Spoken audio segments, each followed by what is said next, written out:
श्री राम जय राम जय जय राम श्री राम जय राम जय जय राम जय जय राम कृष्ण हरि जय जय राम कृष्ण हरि जय जय राम कृष्ण हरि राम रामेति रामेति रमे रामे मनोरमे सहस्रनाम तत्तुल्यं राम नाम वरानने सहस्रनाम तत्तुल्यं राम नाम वरानने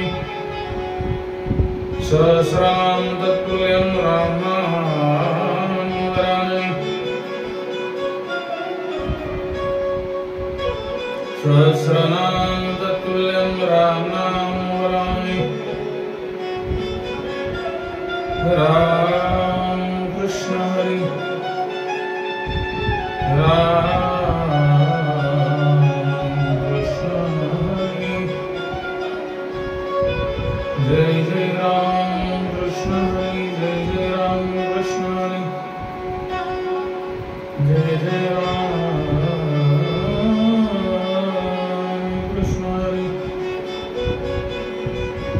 चोरे पिंडी दिला पाव चोरे पिंडी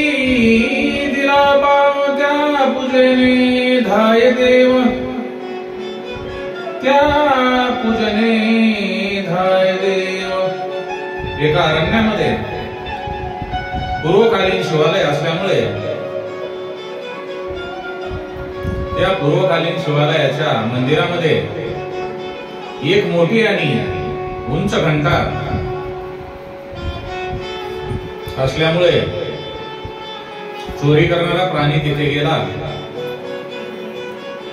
आणि त्याला वाटले की जर आपण घंटा काढली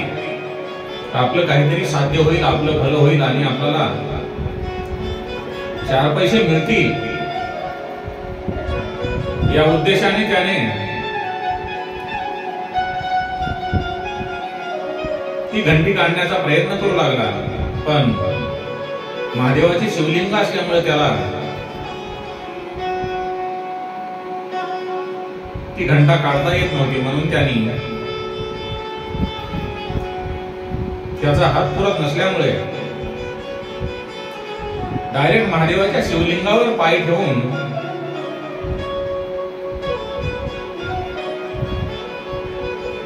घंटा काढत असताना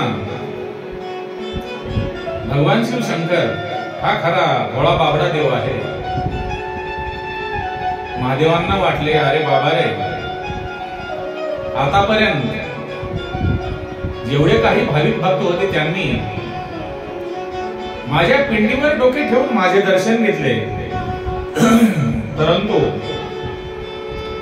आज मला असा भक्त भेटलेला आहे ज्याने माझ्या पिंडीवर पाय ठेवून स्वतः पूर्ण शरीर मला अर्पण केलेले आहे। आणि असा हा भोळा बाबडा शंकर चोराला सुद्धा त्यांच्या डोक्यावर पाय दिल्याच्या नंतर प्रसन्न होतो आणि त्यांना दर्शन देतो। तर मग आपण भक्तिभावाने पूजा केल्यानंतर आपल्याला का प्रसन्न होणार नाही? भगवान भोलेनाथ हे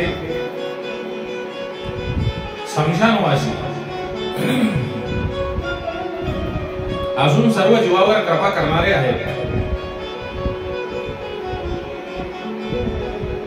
आणि शमशानामध्ये वैराग्य अंगी असल्यामुळे तेथे समाधान लागते। माणूस इतर गोष्टीचा विचार करत नाही। आपण सर्वजण एक ना एक दिवस काळाच्या ओघाप्रमाणे शमशानवासी होणारच आहेत, परंतु आपण बाबा भोले भंडारी भगवान शंकर यांचं नाम संकीर्तन करून आपलं जे जीवन आहे ते सर्वस्व गंडी चोरणाऱ्या चोरासारखं बाबा भोले भंडारी यांना अर्पण करून भगवान शंकर यांचे दर्शन घेण्याचा प्रयत्न करावा, अशी